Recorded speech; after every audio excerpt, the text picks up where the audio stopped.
وأن النبي صلى الله عليه وسلم قال من كان عنده طعام اثنين তোমাদের কারো নিকট যদি দুইজনের খাবার থাকে ফালিয়াযহাব বিসালিসিন সে যেন তৃতীয় একজন সুফফা থেকে নিয়ে যায়। সুবহানাল্লাহ বলেন। সে যেন একজনকে লুজিং হিসেবে সুফফা থেকে নিয়ে যায়। ওয়া ইন আরবা ফাখামিসুন আও সাদিস যদি কারো ঘরে চারজনের খাবার থাকে সে যেন পঞ্চম অথবা ষষ্ঠ একজন সুফফা থেকে নিয়ে যায়। এটা নবীজির আদেশ। এবার এই আদেশ সাহাবারা কিভাবে পালন করছে? আল্লামা আবু বকর ইবনে আবিদ দুনিয়া তার বিখ্যাত কিতাব কিরাত দাইফের মধ্যে নিয়ে আসছেন। তিনি বলেন কানা আহলুস সুফফা সুফফাবাসীরা ইদা আমসাও এরা যখন সন্ধ্যা করত সন্ধ্যা ইনতালাকার রাজুল বির রাজুল ওয়ার রাজুলু বির রাজুলাইন ওয়ার রাজুলু বিল খামসা তো সাহাবারা এশারের নামাজ পড়ে যাওয়ার সময় কেউ একজন সাহাবী নিয়ে যাইতেন খাবার খাওয়ানোর জন্য, কেউ দুইজন, কেউ তিনজন, কেউ পাঁচজন।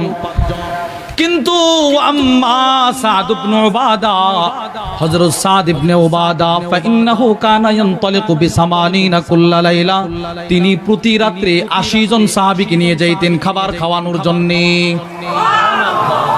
কতজন? 80 জন। প্রতি রাতে 80 জন সাহাবীকে তিনি একা খাবার খাওয়াইতেন।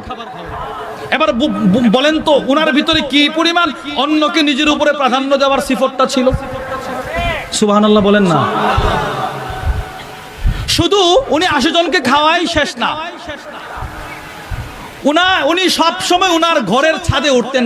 ছাদে উঠে একটা ঘোষণা করতেন। একটু চিন্তা করে দেখবেন এই ঘোষণা এই বর্তমানে কেউ করে কিনা। উনি ঘোষণা করতেন কি জানেন? মান আহাব্বা শাহমান ওয়া লাহমা ফালিয়াতি সাদ ইবনে উবাদা। এই মদিনার মানুষ তোমাদের কাউর যদি গোশতের তরকারি চর্বিযুক্ত খাবার খেতে পছন্দ করে, ইচ্ছে করে, তুমি কোনো কথা না বলে সোজা আমি সাদ ইবনে উবাদার ঘরে চলে আসবে। তোমার জন্য আমার ঘরের দরজা 24 ঘন্টা উন্মুক্ত। আরো আশ্চর্যের কথা শুনেন, আল্লামা শামসুদ্দিন যাহাবী রাহিমাহুল্লাহ তার বিখ্যাত কিতাব সিয়ারু আ'লামিন নুবালার মধ্যে নিয়ে আসছেন রাসূল করিম সাল্লাল্লাহু তাআলা আলাইহি ওয়াসাল্লাম যখন মক্কা থেকে হিজরত করে মদিনায় আসলেন, প্রতিদিন কানা ইয়াবআসু কুল্লা ইয়াউমিন ইলাইহি জাফনাতাম মিন সারিদিল লাহম রুটি টুকরা আর গোশতের টুকরা দিয়ে আরবদের একটা প্রাচীন খাবার সারিদ, ওইটা তিনি প্রতিদিন নবীজির জন্য পাক করে পাঠাইতেন। এজন্য আল্লামা শামসুদ্দিন যাহাবী লিখেন ওয়াকানাত জাফনাতু সাদ ইবনে উবাদা তাদুরু মা রাসূলিল্লাহি সাল্লাল্লাহু আলাইহি ওয়াসাল্লাম ফি বুয়ুতি আজওয়াজি। রাসূল যেই বিবির ঘরে সাদের বাটি পাওয়া যাইতো সেই বিবির ঘরে। সুবহানাল্লাহ বলেন না। রাসূল এক এক দিন এক এক বিবির ঘরে থাকতেন, অথবা পালাবন্টন যেমন ছিল প্রতিদিন সাদের খাবার নবীজির ওই বিবির ঘরে যাইতেন। কি পরিমাণ রাসূলকে মেহমানদারি করছেন। ঈসার সিফত ছিল ওনার ভিতরে। 4 মুসলিম শরীফের 2630 নম্বর হাদিস। এক মা তার 2 সন্তানকে নিজের উপরে প্রাধান্য দিয়েছে। নিজের উপরে মা বাপ তো এমনিতেই সন্তানকে প্রাধান্য দেয়। যদি বাপ হয়ে থাকেন তো হাদিসটা শোনেন। মা তার সন্তানকে নিজের উপরে প্রাধান্য দিয়েছে। রাসূল বলেন এই মা জান্নাতি হয়ে গেছে। وعن عائشة رضي الله تعالى عنها قالت আম্মাজান আয়েশা বলেন জাআতনি মিসকিনা আমার কাছে একজন অসহায় দরিদ্র আসছে। দরিদ্র ওয়া তাহমিলু ইবনাতাইনি লাহা ওই অসহায় দরিদ্র মহিলাটার 2 কোলে 2টা শিশু সন্তান, কন্যা সন্তান। ডান কোলে একটা কন্যা সন্তান, বাম কোলে একটা কন্যা সন্তান। আমার কাছে খাবার চাইছে, খাবার। ফাআতআমতুহা সালাসা তামারাত আমি ওই মাকে 3টা খেজুর দিলাম। মানুষ 3 জন, মা 2 মেয়ে। কয়জন? কথা বলেন না, কয়জন? এবার আম্মাজান আয়েশা বলে আমি খেজুর দিছি কয়টা? 3টা। মার প্রথম ঈসার বুঝতেছেননি, আমি বারবার আরবিটা বলতেছি। ঈসার মানে কি? অন্যকে নিজের উপরে প্রাধান্য দেয়া। বলেন অন্যকে নিজের উপরে। আপনারা বলেন যারা বলবেন সবার জন্য মারহাবা মারহাবা। বলেন হ্যাঁ, অন্যকে নিজের উপরে কি দেওয়া? প্রাধান্য দেওয়া।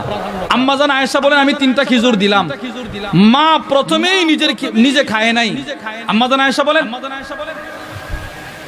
ফাআতাত কুল্লা ওয়াহিদাতিন মিনহুমা তামরাতান 2টা কুলের শিশুকে 2টা খেজুর মা দিয়ে দিল।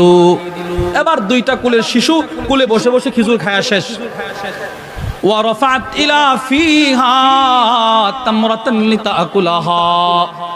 এবার মা নিজের বন্টনের খেজুরটা খাওয়ার জন্য মুখের দিকে উত্তোলন করেছে। মা আমার খেজুরটা খাবে। আম্মা জান আয়েশা বলে আমি তাকায় দেখি ফাস্তাতআমাতহা ইবনাতাহা, দুই কুলের কন্যা সন্তান একসাথে মার কাছে বলে মা এই খেজুরটাও আমাদেরকে দিয়ে দাও, একসাথে চায়া পড়ছে। আচ্ছা এবার বলেন তো মা কি একটা মুসিবতে পড়ছে, মার পেটেও খাবার নাই। আম্মা জান আয়েশা বলেন ফাশাক্কাতিত তামার আল্লাতী কানাত তুরিদু আন তাকুলাহা, মা যে খেজুরটা খাওয়ার জন্য ইচ্ছে পোষণ করেছিলেন ওই খেজুরটাও মা দুভাগে ভাগ করে দুইটা কন্যা সন্তানকে খাওয়ায়া দিল। নিজের উপরে কন্যাদেরকে প্রাধান্য দিছে কিনা বলেন? আচ্ছা এইরকম প্রাধান্য আপনার মা আপনাকে জীবনে কতবার দিছে? আপনি আপনার মাকে জীবনে কতবার দিলেন? একটু হিসাব করেন তো। আমার মা আমাকে জন্মের পর থেকে কি পরিমাণ আমাকে নিজের উপরে প্রাধান্য দিল, আর আমি জন্ম হওয়ার পর থেকে, চাকরিজীবী হওয়ার পর থেকে, যেটাকে আপনারা বাংলায় বলেন নিজে প্রতিষ্ঠিত হওয়ার পর থেকে আমি কতবার নিজের মা বাপকে আমার উপরে প্রাধান্য দিলাম। আমার উস্তাদ আমাকে কি পরিমাণ নিজের উপরে প্রাধান্য দিল, আমি আমার উস্তাদকে কি পরিমাণ দিলাম। আমার ইমাম সাহেব আমাকে কি পরিমাণ প্রাধান্য দিল। আমার সূরা শুদ্ধ না, যদি আমি ইমামের পিছনে দাঁড়িয়ে যাই তো কেমন যেন ইমাম আমার পক্ষ থেকে সূরা পড়ে নিল। এজন্য আমাদের হাকিমুন নফস আল্লামা মুফতি মুশতাকুন নবী কাসিম হাফিজাহুল্লাহ হুজুর এক ইসলামী মাহফিলে প্রোগ্রামে বলেছিলেন যে আমার মনে হয় রব জামাতের সাথে নামাজটা দিয়েছেন সাধারণ মানুষকে জাহান্নাম থেকে বাঁচানোর জন্য। আপনি তো তেলাওয়াত শুদ্ধ না, আপনার তেলাওয়াত শুদ্ধ নাই, কিন্তু আপনি ইমামের পিছনে দাঁড়িয়ে গেলে আপনার তিলাওয়াত করার কোনো বিধান, আরে কথা বলেন না, বিধান দেখছেন হুজুর কি কথাটা চিন্তা করছে। তো এই ইমাম আমাকে কি পরিমাণ প্রাধান্য দিল, আমি ইমামকে কি পরিমাণ প্রাধান্য দিলাম। মা যখন দুই সন্তানকে প্রাধান্য দিল, আম্মা জান আয়েশা বলেন ফাআজাবানি শানুহা, মার এই প্রাধান্য দেওয়াটা আমার খুব আশ্চর্য লাগলো। আরে মা বুঝি এমনই হয়। মা চলে গেছে, দিন ফুরিয়ে রাত হলো, রাসূল আমার ঘরে আসলেন। ফাযাকারতুল্লাযী সানাআত লিরাসূলিল্লাহি সাল্লাল্লাহু আলাইহি ওয়াসাল্লাম, নবীজির কাছে আমি মহিলার পুরো ঘটনা বর্ণনা করে শোনাইলাম। ওগো আল্লাহর রাসূল দুই মেয়েকে দিয়ে আবার নিজেরটাও দুই মেয়েকে দিয়ে নিজের উপরে মেয়েদেরকে প্রাধান্য দিছে। রাসূল সাথে সাথে বলে আয়েশা ইন্নাল্লাহা ক্বাদ আওজাবা লাহা বিহাল জান্নাহ, এই প্রাধান্য দেওয়ার কারণে রব তার জন্য জান্নাত ওয়াজিব করে দিয়েছে। যাও সে জান্নাতি হয়ে গেছে। এই চারটা হাদিস থেকে কি বুঝলেন? রাসূল ঈসার প্রতি উদ্বুদ্ধ করেছে কি করে নাই? বলেন করেছে কি করে নাই? 5 আবু দাউদ শরীফের 2534 নম্বর হাদিস, হযরত জাবির ইবনে আব্দুল্লাহ রাদিয়াল্লাহু তাআলা আনহুমা থেকে বর্ণিত। তিনি বলেন আন্না রাসূলুল্লাহ সাল্লাল্লাহু আলাইহি ওয়াসাল্লাম আরাদা আন ইয়াগজুয়া, নবীজি যুদ্ধে যাওয়ার ইচ্ছা করলেন। فقال النبي صلى الله عليه وسلم, আল্লাহর রাসূল যুদ্ধে যাওয়ার প্রাক্কালে আমাদেরকে বললেন ও সাহাবারা, ইয়া মাশারাল মুহাজিরিন ওয়াল আনসার, ও মুহাজির আনসার সাহাবারা, ইন্না মিন ইখওয়ানিকুম কওমা লাইসা লাহুম মালুন ওয়ালা আশিরা, তোমাদের কিছু ভাই মদিনায় আছে যাদের ধন সম্পদ নাই, যাদের আত্মীয় স্বজন মদিনাতে নাই, এদেরকে সাহায্য করবে। সুতরাং ফালিয়াদুম মাহাদুকুম ইলাইহি ইসনাইন আবিস সালাসা, তোমাদের কারো যদি বাহন থাকে, বাহন তো যাদের বাহন আছে তারা যেন একজন দুইজনকে সাথে করে নিয়ে যায়। হযরত জাবের বলেন আমাদের প্রত্যেকেরই একটা করে বাহন ছিল, আমাদের বাহনে এদেরকে ওঠানোর কোনো সুযোগ ছিল না পালা বন্টন ছাড়া। পালা বন্টন, আমি কতক্ষণ সে কতক্ষণ সে কতক্ষণ, এই পালা বন্টন ছাড়া আমাদের কোনো কোনো বাহন ছিল না। তো আল্লাহর কসম আমরা সেদিন সবাই সাহাবাদেরকে পালা বন্টন করিয়ে করিয়ে করিয়ে করিয়ে 1000 কিলোমিটার পাড়ি দিয়েছি। কি আপনি দিবেন? আমি ট্রেনে ঢাকা যাই, ঢাকা আমি যে বসে রইলাম, আমার পাশে একজন মুরব্বী অসহায় দুর্বল ক্ষীণ মানুষ, উনি যে ট্রেনে দাঁড়িয়ে আছে, উচিত তো ছিল নবীর হাদিস সামনে রেখে মুরব্বী অনেকক্ষণ যাবত দাঁড়িয়ে আছেন, একটু বসেন আমি একটু দাঁড়াই, উচিত ছিল কিনা বলেন? বলেন আপনারা যারা এই মাহফিলে আসছেন, আপনারা যদি আজকের পর থেকে এই মনোভাবটা না নেন তো নিবে কে? বলেন কে নিবে? যে মাহফিলে আসে না সে নিবে? এজন্য ইনশাআল্লাহ আপনি সিট নিয়েছেন আলহামদুলিল্লাহ। অনেক সময় অনেক মুরব্বী থাকে, যে কেউ থাকুক, তাকে নিজের উপরে কিছু প্রাধান্য দেওয়ার দরকার আছে না নাই? বলেন, দিবেন তো ইনশাআল্লাহ? বলেন ইনশাআল্লাহ। এবার 3টা আয়াত বললাম, 5টা হাদিস বললাম। এবার এই ঈসার প্রাধান্য দেওয়ার 3টা স্তর বর্ণনা করেছেন জগৎ বিখ্যাত আলেম আল্লামা আব্দুল্লাহ আল আনসারী আল হারাবি তার বিখ্যাত কিতাব মানাজিলুস সাইরিনের মধ্যে তিনি বলেন, 1 নাম্বার স্তর আনতু তিরাল খালকা আলা নাফসিক, গোটা সৃষ্টিজীবকে তুমি তোমার উপরে প্রাধান্য দিবে। এটার ব্যাখ্যা করেছেন জগৎ বিখ্যাত আলেম শাইখুল ইসলাম সানি ইমাম রব্বানি আল্লামা ইবনুল কাইয়িম আল জাওজিয়্যা তার বিখ্যাত কিতাব মাদারিজুস সালিকিন বাইনা মানাজিল ইয়াকা না'বুদু ওয়া ইয়াকা নাস্তাঈনের মধ্যে তিনি লেখেন, এটার ব্যাখ্যা হচ্ছে আন তুকদ্দিমাহুম ফি মাসআলা নাফসিক ফি মাসালিহিহিম ওয়া মানাফিহিম, কল্যাণকামী বিষয়ে নিজের উপর মানুষকে প্রাধান্য দেওয়া। কল্যাণকামী, বিপদের সময় না, বিপদের সময় না, বিপদে নিজে আগে থাকা, ভাইকে পিছনে রাখা, আর কল্যাণকামী বিষয়ে ভাইকে আগে দেওয়া, আমি পিছনে থাকা। বুঝেন নাই? 2 ইসারু রিদাল্লাহি আলা রিদা গায়রি, 2 নাম্বার প্রকার আল্লাহকে প্রাধান্য দেওয়া, আল্লাহর সন্তুষ্টিকে প্রাধান্য দেওয়া। বলেন তো কার সন্তুষ্টিকে প্রাধান্য দেওয়া? না, মা বাবার সন্তুষ্টিকে প্রাধান্য দেওয়া। মা বাপ ফজরের সময় ঘুম থেকে উঠে বলে যাও প্রাইভেটে যাও, এবার আজান পড়লো, নামাজ চলতেছে, এখন যদি আপনি মা বাবার কথা শুনে প্রাইভেটে যান, মসজিদে না যান, তো রবের সন্তুষ্টির উপরে মা বাবার সন্তুষ্টিকে আপনি প্রাধান্য দিলেন। দোকানদারি করতেছেন, আজান পড়তেছে, উচিত ছিল রবের ডাক এসেছে, রবের সন্তুষ্টিকে আমার সন্তুষ্টি দোকানের উপরে প্রাধান্য দেওয়া উচিত ছিল কিনা? বলেন।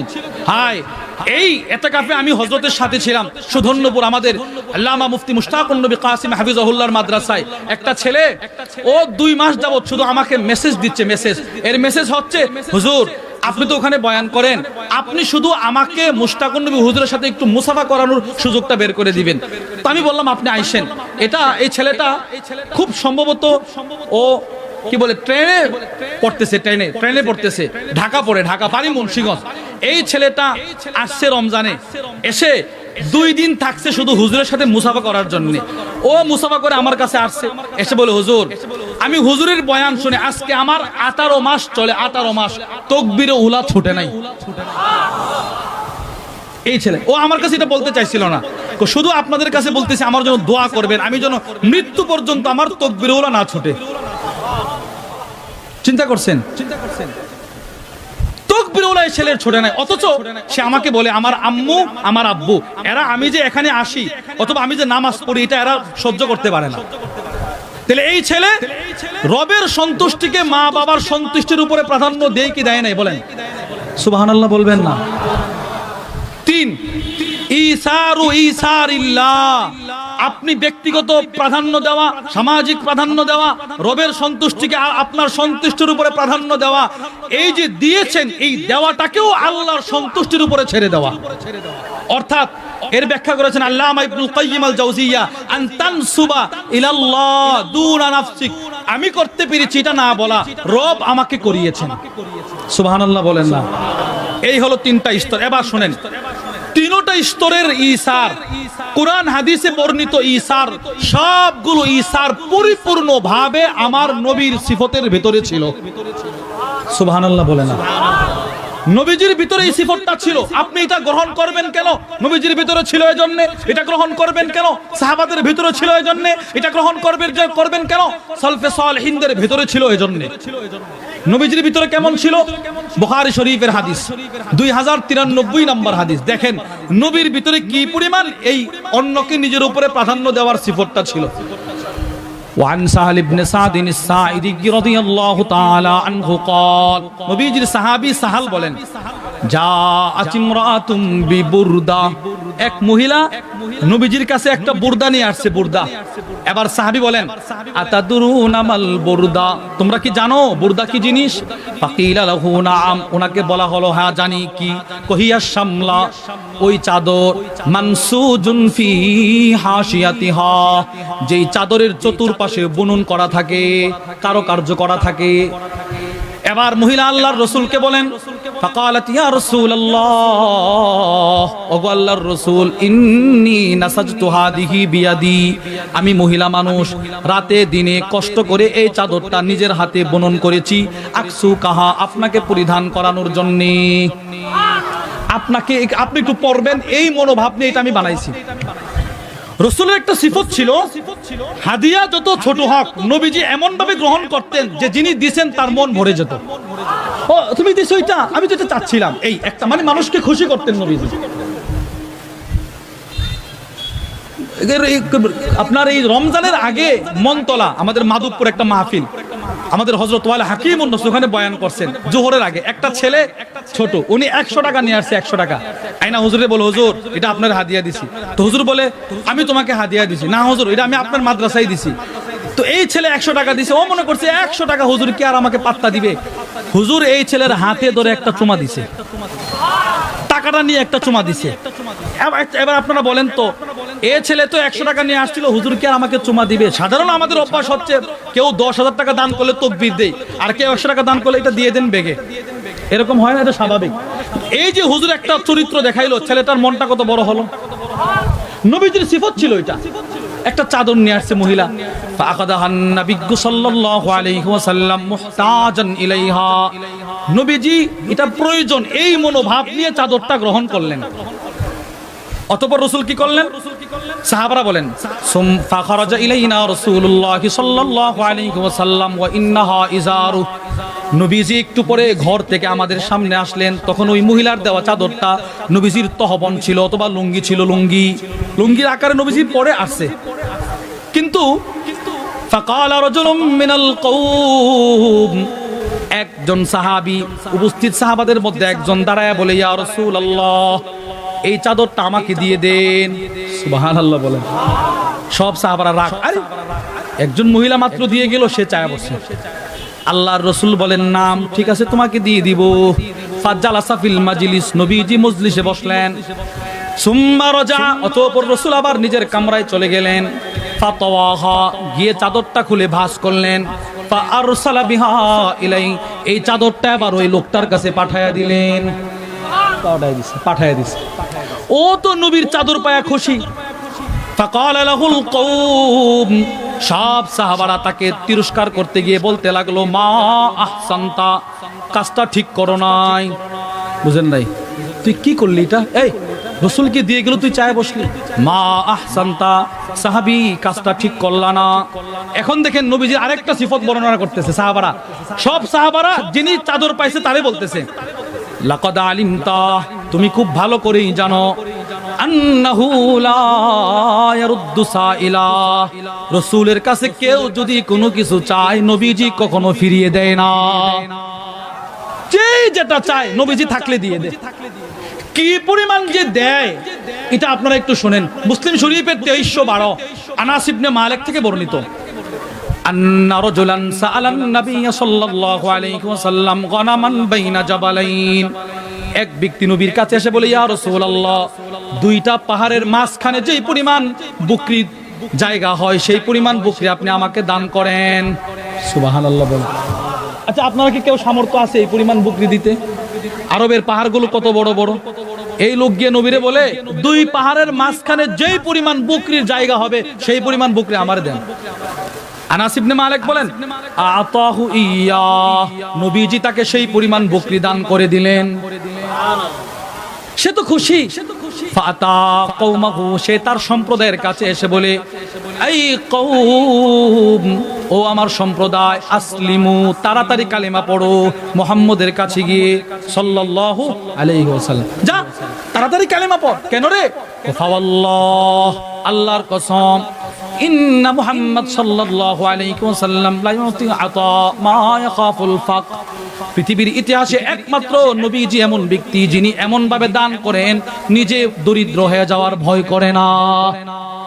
এই হাদিসের ব্যাখ্যা করতে গিয়ে জগৎ বিখ্যাত আলেম আল্লামা মুহাম্মদ ইবনে সালেহ আল উসাইমিন রাহিমাহুল্লাহ তার মুসলিম শরীফের সরাসর সহিহ মুসলিমের মধ্যে লেখেন, রাসূল তাকে এই পরিমাণ বকরি দিল। বকরিগুলা যদি দুই পাহাড়ের মাঝখানে রেখে দেওয়া হয়, পাহাড়ের উচ্চতা যেই পরিমাণ, বকরিগুলো একটার কাঁধে আরেকটা রেখে দিলে সেই পরিমাণ হয়ে যাবে। কি পরিমাণ বকরি নবীজি তারে দান করছে।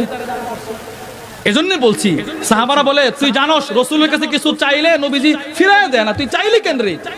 এবার সে চাইছে কেন এটা শুনেন। সে বলে, ওই সাহাবী যিনি চাদর আনছে, ওয়াল্লাহ, আল্লাহর কসম, মা সাআলতুহু ইল্লা আলিতাকুনা কাফানি ইয়াউমা আমুত। পৃথিবীর মায়া ত্যাগ করে সকলকে একদিন মৃত্যুবরণ করতে হবে, আমিও তো একদিন মরে যাব। আমি রাসূলের কাছে আল্লাহর কসম চাদরটা এই জন্য চেয়ে নিয়ে আসছি, যেদিন আমি মারা যাব আমি আমার পরিবারকে বলে যাব আমার মৃত্যুর পরে যেন নবীর দেওয়া চাদরটা আমার কাফন পরানো হয়। হযরত সাহাল ইবনে সাদ বলেন, এই লোকটার যেদিন ইন্তেকাল হয়ে গেল, কানাত কাফানাহু, নবীর দেওয়া চাদরটাই ছিল তার কাফন। এবার আপনারা বলেন, যেই লোকটার শরীরে নবীর শরীরে লাগা কাপনের কাপড় হবে, ওই লোকটা কি জাহান্নামে যাবে? জাহান্নামে যাবে। এজন্য আপনাদেরকে বলেছি আল্লাহর রাসূলের ভিতরে এই সিফত ছিল। এবার এই সিফতটা শুধু সাহাবাদের নবীজির ভিতরে ছিল না, নবীর কাছ থেকে দেখে দেখে সাহাবারা শিখেছেন। বুখারী শরীফের 3798 নম্বর হাদিস, ওয়ান আবি হুরায়রা রাদিয়াল্লাহু তাআলা আনহু قال আতা রাজুলুন নবী সাল্লাল্লাহু আলাইহি ওয়াসাল্লাম, এক ব্যক্তি নবীজির কাছে আসেন, এসে বলে, ইয়া রাসূলুল্লাহ, আসাবানিল জাহাদ, কষ্ট, পেটে খিদা, খাবার নাই, খাবার দেন। ফাবাসা ইলা নিসাইহি, আল্লাহর রাসূল একজন বার্তাবাহক বিবিদের কাছে পাঠিয়ে দিলেন, যাও আমার ঘরে কোনো খাবার আছে কিনা একটু তালাশ করে আসো। ফাকুলনা মা মাআনা ইল্লাল মা, সব বিবিদের বক্তব্য একটাই, না নবীর ঘরে কোনো খাবার নাই, পানি ছাড়া। সব বিবিদের বক্তব্য আমার ঘরে পানি, আমার ঘরে পানি, আমার ঘরে পানি। বার্তাবাহক আবার ফিরে আসছে, রাসূল আপনার ঘরে খাবার নাই। লোকটা দাঁড়ায় আছে ক্ষুধার্ত অবস্থায়। আল্লাহর রাসূল বললেন, মাই ইউদিফু হাযা, কে আছো আজকে রাত্রে এই লোকটার মেহমানদারি করবে? ফাকাম রাজুলুম মিনাল আনসার, আনসার একজন সাহাবী দাঁড়ায় বলে, আনা, আমি আজকে তার মেহমানদারি করব। ফান্তালাকা বিহি ইলা ইমরাতিহি, এবার আনসার সাহাবী ওই অসহায় দরিদ্র মেহমানকে নিয়ে নিজের বিবির ঘরে চলে গেছে, গিয়ে বলে, বিবি আকরিমি দাইফা রাসূলিল্লাহি সাল্লাল্লাহু আলাইহি ওয়াসাল্লাম, এ সাধারণ কোনো মানুষ নয়, এ হচ্ছে নবীজির মেহমান, তাকে সম্মান করো, খাবার খাওয়াও। ঘর থেকে বিবি জবাব দিল, মা মানা ইল্লা মা ইনদানা ইল্লা কুতুসবিয়ানি, আমাদের ঘরে এ বাচ্চাদের সামান্য খাবার ছাড়া কোনো খাবার নাই। নবীজির ঘরেও খাবার নাই, সাহাবার ঘরেও খাবার নাই। এবার আল্লাহর নবীর সাহাবী বলেন, যেই খাবারটা আছে, হাইয়ি তো আমাকি, ওই খাবারটাই প্রস্তুত করো। নব্বিমি সিবিয়ানাকি, আমার বাচ্চাদেরকে, তোমার বাচ্চাদেরকে ঘুম পাড়ায়া দাও। সুবহানাল্লাহ বলেন না, কি পরিমাণ ঈসান, বাচ্চাদেরকে ঘুম পাড়িয়ে দাও, ওই খাবারটাই প্রস্তুত করো। কিন্তু বিবি খাবারটা প্রস্তুত করার পরে তুমি খাবারটা যখন আমাদের সামনে উপস্থাপন করবে, তখন তুমি ঘরের প্রদীপটা নিভিয়ে দিবে। কারণ যেই পরিমাণ খাবার আছে, ওই পরিমাণ খাবার যদি মেহমান আর মেজবান মিলে খায়, অবশ্যই তার সাথে বসে খাবার খাইলে সে আমাকেও খাবার দিবে। এই পরিমাণ খাবার দুইজন বন্টন করে খেলে তার পেট ভরবে না। তুমি একটা কাজ করবে, খাবারটা দেওয়ার সময় কান্নাহা তুসলিহু সিরাজাহা, তুমি প্রদীপটা নিভিয়ে দিবে, ঠিক করার মনোভাব নিয়ে উঠে দাঁড়ায় প্রদীপ নিভায়া দিবা। ঠিক ওই রকম ফাহাইয়া আত-তাআমাহা, বিবি খাবার প্রস্তুত করলেন, নাব্বামাত সিবিয়ানাহা, বাচ্চাদেরকে ঘুম পাড়ায়া দিলেন। এবার খাবার যখন পরিবেশন করার সময় হয়ে গেল, সুম্মা কামাত কান্নাহা তুসলিহু সিরাজাহা, প্রদীপটা নিভায়া দিলেন। অন্ধকারে মেহমানের প্লেটে খাবার, মেজবানের প্লেটে খাবার নাই, তিনি চপ চপ আওয়াজ করেন। আবু হুরায়রা বলেন, ফালাম্মা আসবাহা গাদা ইলা রাসূলিল্লাহি সাল্লাল্লাহু আলাইহি ওয়াসাল্লাম, পরের দিন সকাল যখন হয়ে গেল, এবার মেজবান সাহাবী অসহায় দরিদ্র মেহমান সাহাবীর পেট পরিপূর্ণ করে পরের দিন সকালে মসজিদে নববীতে চলে গেছেন। আল্লাহর রাসূল বলেন, ও সাহাবী, দাহিকাল্লাহু মিন ফিআলিকুমা, গত রাতে তুমি আর তোমার বিবি যেই কাজটা করেছো, রব্বুল আলামিন আরশ আজিম থেকে মুস্কি মুস্কি হেসেছে। কি প্রাধান্য দিলে তুমি! রব শুধু মুস্কি মুস্কি হাসে নাই, রব তোমার শানে আয়াত নাজিল করে দিয়েছে। কি ভাই, সাহাবাদের ভিতরে ইসাবটা কেমন ছিল! শুধু কি খাবার না, যুদ্ধের ময়দানে মরে যাচ্ছে, আমার পানির দরকার নাই, ওই ভাইকে দাও। এবার দূর দিয়ে তার কাছে গেছে, আরেকজন তাকায় আছে, আমাকে দরকার নাই, তাকে দাও। তিনজন মারা গেছে। আল মুস্তাদরাক আলা সাহিহাইনের 5129 নম্বর হাদিস। ওয়ান হাবিব ইবনে আবি সাবিত রাহিমাহুল্লাহু তাআলা আনহু قال أن الحارث بن هشام وإكرمة بن أبي جهل وعياش بن أبي ربيعة তিনজন হারিস ইবনে হিশাম, ইকরামা, আইয়াশ তিনজন ইয়ারমুকের যুদ্ধে ক্ষতবিক্ষত পড়ে আছে। ফাদা আল হারিস ইবনে হিশাম বিমাইন লিয়াশরাবাহু, উনি পানি পান করার জন্য, পানি আনার জন্য ডাকলেন, কে আছো একটু পানি পান করাও, কে আছো একটু পানি পান করাও। তিনজন মৃত্যু সন্নিকটে, রক্তক্ষরণ হচ্ছে, ভাই কে আছো একটু পানি দেন, পানি দেন। একজন পানি নিয়ে আসছে, যেই মাত্র পানিটা পান করবে তাকায় দেখে ফানাজারা ইলাইহি ইকরামা, দূর থেকে ইকরামা ক্ষতবিক্ষত অবস্থায় রক্তক্ষরণ হচ্ছে, আর হারেসের পানির দিকে তাকায় আছে। হারেস বলে ইদফাউ ইলা ইকরামা, আমার পানির দরকার নাই, আমার ভাই ইকরামার কাছে পানিটা নিয়ে যাও। এবার যিনি সাক্কা, যিনি পানি পান করাচ্ছেন, তিনি দৌড় দিয়ে ইকরামার কাছে চলে গেলেন। এবার ইকরামা পানিটা পান করবে, তাকায় দেখে ফানাজারা ইলাইহি আইয়াশ, আইয়াশ দূর থেকে ইকরামার পানির মগের দিকে তাকায় আছেন। ইকরামা বলেন ইদফাউহু ইলা আইয়াশ, আমার পানির দরকার নাই, আইয়াশের কাছে পানিটা নিয়ে যাও। এবার হাদিস বর্ণনাকারী হাবিব ইবনে আবি সাবিত বলেন মা ওয়াসালা ইলা আইয়াশ ওয়ালা আহাদিম ওয়ালা ইলা আহাদিম মিনহুম, যিনি পানি পান করাচ্ছেন তিনি আইয়াশের কাছে পৌঁছতে পারেন নাই, তিনজনের কারো কাছে পৌঁছতে পারেন নাই। হাত্তা মাতু, তিনজন যুদ্ধের ময়দানে মারা গেল। ওমা দাকু, কেউ পানি পান করার কারো সাধ্য হয় নাই। একটু চিন্তা করে দেখেন কি পরিমাণ সাহাবাদের ভিতরে ইসার ছিল। ইসার শুধু খাবার খাওয়ায় নাই, নিজের উপরে প্রাধান্য দিয়ে নিজের জান আগে নিজে মৃত্যুবরণ করেছে, আগে অপর ভাইকে জীবন ধারণ করার জন্য সুযোগ দিয়েছেন। এই কমর বিন্যাসে এই ইসারের সিফতটা আমাদের বুজুর্গদের ভিতরে চলে আসছে, ইসার সলফে সালেহিনদের ভিতরে চলে আসছে। বুজুর্গদের কথা বলে আমি আমার আলোচনার ইতি টেনে ফেলবো।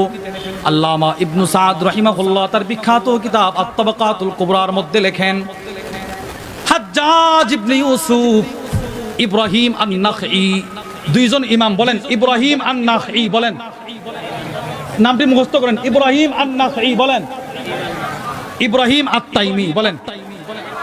দুইজন ইব্রাহিম, একজনের নামের শেষে নাখঈ আর একজনের শেষে কি তাইমি।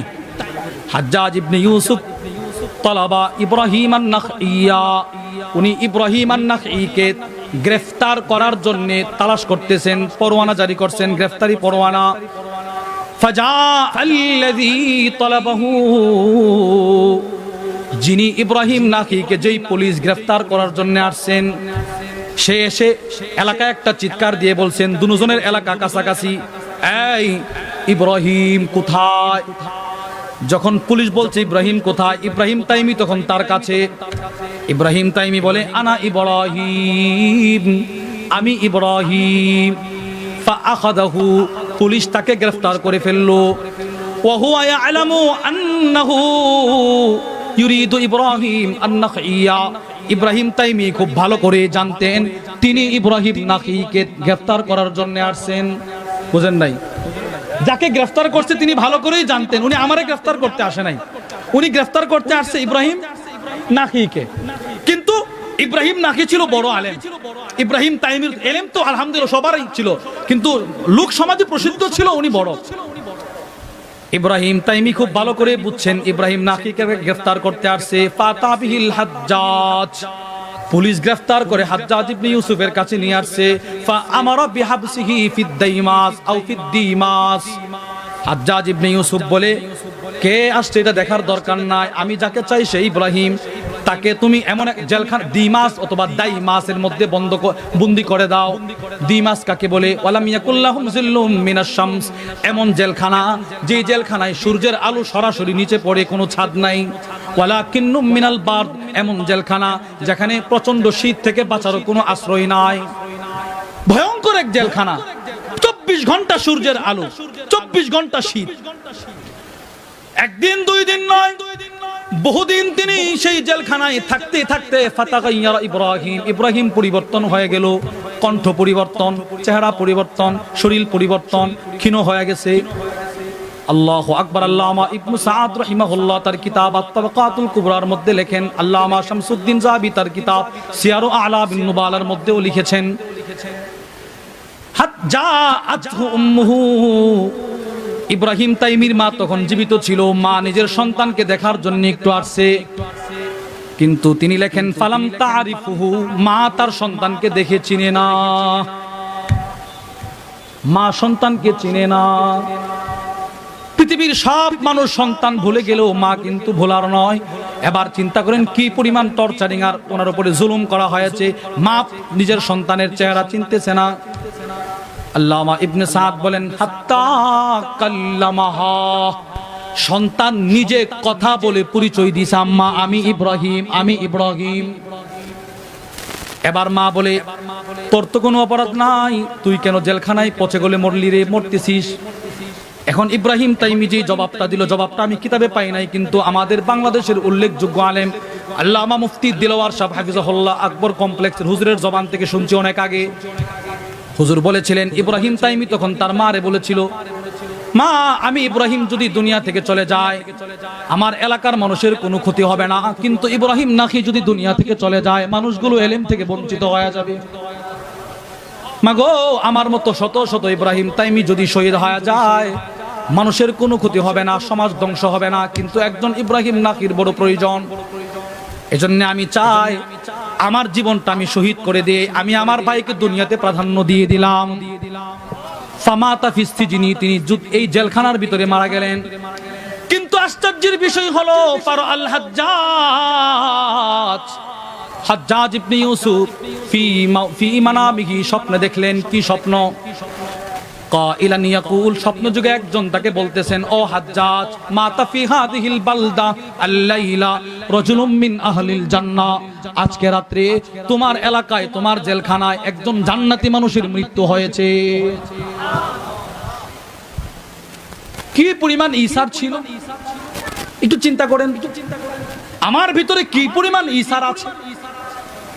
এই ঈসারের দরকার আছে না নাই? বলেন বলেন বলেন, এই আলোচনার দ্বারা কি বুঝলেন?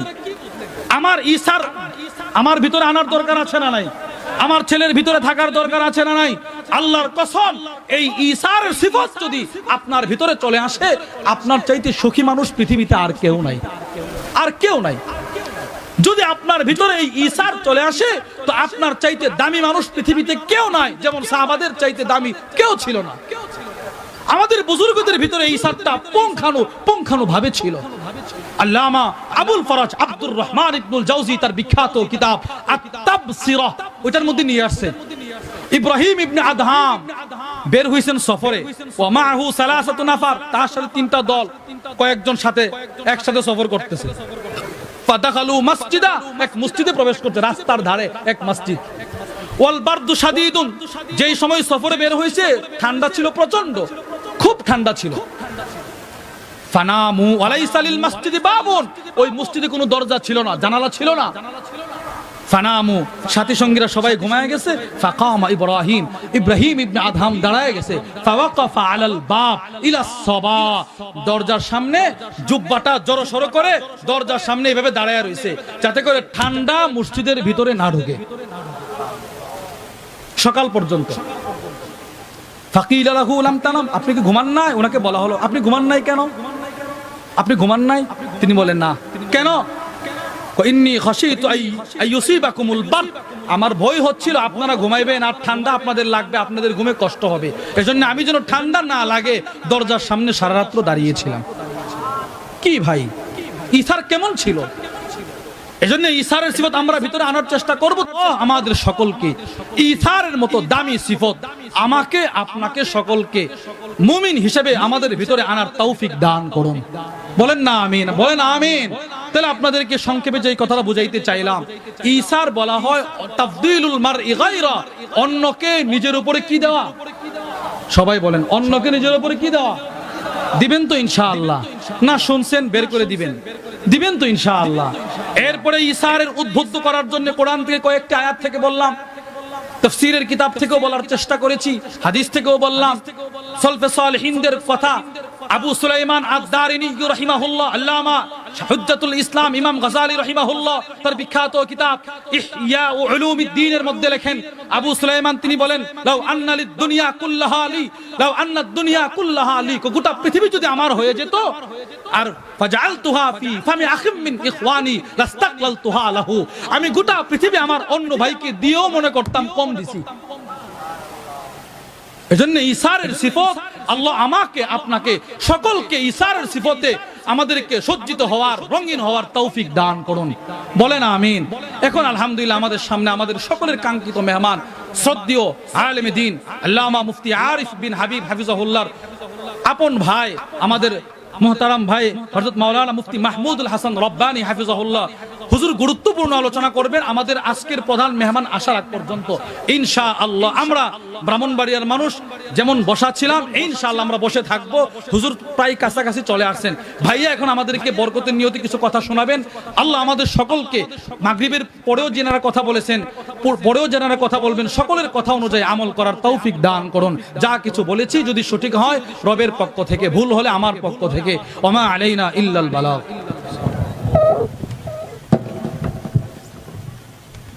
আলহামদুলিল্লাহ।